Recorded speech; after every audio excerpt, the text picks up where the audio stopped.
기다림.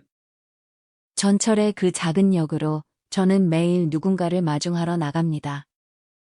누구인지도 모를 사람을 마중하러요.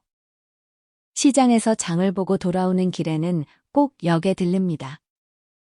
역의 차가운 벤치에 엉덩이를 붙이고 앉아 장바구니를 무릎에 올린 채 멍하니 개찰구를 바라보곤 합니다. 상행과 하행 열차가 승강장에 도착할 때마다 수많은 사람이 전동차 문 밖으로 쏟아져 나옵니다. 우르르 개찰구로 몰려와서는 하나같이 화가 난 듯한 얼굴로 패스를 보여주거나 표를 건네줍니다. 그러고는 뒤도 돌아보지 않고 서둘러 걸어와 제가 앉아있는 벤치 앞을 지나 역전 광장으로 나갑니다. 그렇게 저마다의 방향으로 흩어져 가버리지요. 저는 멍하니 앉아 있습니다. 누군가 한 명이 웃으며 내게 말을 겁니다. 무서워라. 아, 곤란해. 가슴이 두근거립니다. 생각만 해도 등 뒤에 찬물을 끼얹은 듯 소름이 돋고 숨이 막혀옵니다. 하지만 저는 역시 누군가를 기다리고 있습니다. 도대체 저는 매일 이곳에 앉아 누구를 기다리고 있는 걸까요? 어떤 사람을요? 아니요, 제가 기다리는 것은 사람이 아닐지도 모릅니다. 저는 사람이 싫습니다. 아니, 무서운 것입니다. 사람과 얼굴을 마주하고 별거 없으신가요? 날씨가 꽤 추워졌네요. 따위에 하고 싶지도 않은 안부를 적당히 내뱉고 있으면 왠지 나만큼 거짓말쟁이가 세상에 또 없을 것 같아 괴로운 마음에 죽고 싶어집니다. 그러면 상대방도 공연히 저를 경계하며 적당히 비위를 맞추는 아부나 점잠 빼는 거짓 감상 따위를 늘어놓지요. 그것을 듣고 있으면 상대의 그 치사한 조심성이 슬퍼져서 마침내 이 세상이 싫어서 견딜 수가 없게 됩니다.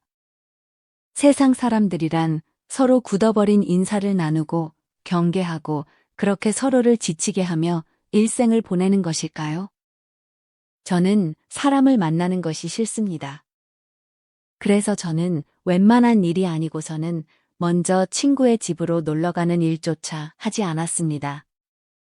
집에 머물며 어머니와 둘이서 말없이 바느질을 하고 있을 때가 가장 편안했습니다. 하지만 드디어 큰 전쟁이 시작되고 주변이 몹시 긴박해지면서부터는 저만 집에서 매일 멍하게 있는 것이 아주 나쁜 짓처럼 느껴지기 시작했습니다. 왠지 불안해서 잠시도 마음을 놓을 수 없게 되었습니다. 몸이 부서지도록 일해서 직접적으로 도움이 되고 싶은 마음뿐입니다. 저는 지금까지의 제 생활에 자신을 잃어버리고 만 것입니다. 집에 가만히 앉아 있을 수 없는 마음에 밖으로 나와 보지만 정작 저에게는 갈 곳이 아무데도 없습니다.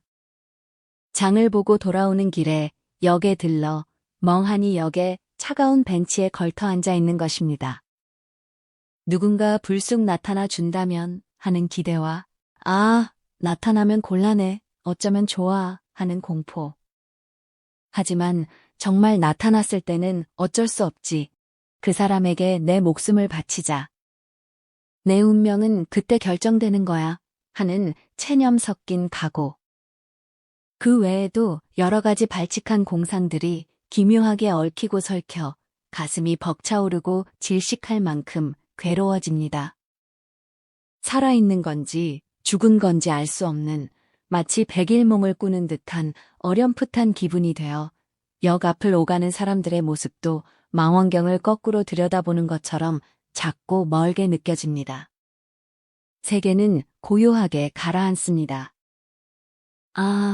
저는 도대체 무엇을 기다리고 있는 걸까요? 어쩌면 저는 아주 음란한 여자일지도 모릅니다. 큰 전쟁이 시작되어 왠지 불안하고 몸이 가루가 되도록 일해 도움이 되고 싶다는 건 거짓말일지도 모릅니다. 실은 그런 그럴싸한 구실을 만들어 자신의 경솔한 공상을 실현하려고 무언가 좋은 기회를 노리고 있는 것인지도 모르겠습니다. 여기에 이렇게 앉아 멍한 얼굴을 하고 있지만 가슴 속에서는 발칙한 계획이 일렁이며 타오르는 듯한 기분도 듭니다. 도대체 저는 누구를 기다리고 있는 것일까요? 확실한 형체를 가진 것은 아무것도 없습니다. 그저 막연할 뿐입니다. 하지만 저는 기다리고 있습니다. 큰 전쟁이 시작된 뒤로는 매일같이 장을 보고 돌아오는 길에 역에 들러 이 차가운 벤치에 앉아 기다리고 있습니다. 누군가 한 명이 웃으며 내게 말을 겁니다. 무서워라. 아, 곤란해. 제가 기다리는 것은 당신이 아닙니다. 그렇다면 도대체 저는 누구를 기다리는 걸까요? 서방님? 아닙니다. 연인? 아닙니다. 친구? 싫어요. 돈? 설마요. 망령? 오, 싫습니다. 좀 더 평온하고 확 밝아지는 근사한 무언가. 뭔지 모르겠습니다. 예를 들면 봄 같은 것. 아니, 틀려요. 푸른 잎. 5월. 보리밭을 흐르는 맑은 물. 역시 아닙니다. 하지만 저는 기다리고 있습니다. 가슴을 설레며 기다리고 있는 것입니다. 눈앞을 수많은 사람이 지나갑니다. 저 사람도 아니야, 이 사람도 아니야. 저는 장바구니를 끌어안고 가늘게 떨면서 오로지 기다리고 있는 것입니다. 저를 잊지 말아주세요. 매일같이 역으로 마중을 나갔다가 허무하게 집으로 돌아오는 20살의 처녀를 비웃지 말고 부디 기억해 주세요. 그 작은 역의 이름은 일부러 가르쳐 드리지 않겠습니다. 가르쳐 드리지 않아도 당신은 언젠가 저를 발견하게 될 테니까요. 작품 해설. 부재하는 대상을 향한 영원한 기다림. 이 작품은 전쟁이라는 거대한 불안의 시대를 살아가는 한 여성을 통해 인간의 근원적인 고독과 실존적 갈망을 고백체 형식으로 그려낸 수작입니다. 주인공은 매일같이 전천역의 차가운 벤치에 앉아 누군가를 마중 나갑니다. 하지만 그녀가 기다리는 대상은 특정한 인물이 아닙니다. 오히려 그녀는 사람들의 가식적인 인사와 경계심의 환멸을 느끼며 타인과의 만남을 두려워하기까지 합니다.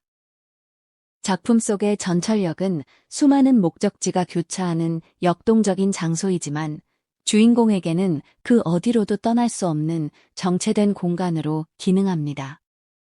전쟁이라는 억압적 현실 속에서 도움이 되고 싶다라는 도덕적 강박과 아무것도 할 수 없다라는 무력감 사이의 괴리는 그녀를 끝없는 백일몽으로 밀어넣습니다. 그녀의 기다림은 단순한 망상이 아니라 이 숨막히는 일상을 단숨에 전복시켜줄 무언가를 향한 처절한 기원입니다. 결국 그녀가 기다리는 봄이나 5월의 맑은 물 같은 상징들은 결핍된 현실을 구원해줄 막연하지만 눈부신 희망을 의미합니다. 대상이 부재함에도 불구하고 멈출 수 없는 이 기다림은 현대인이 마주한 본질적인 소외와 삶의 허물을 관통합니다.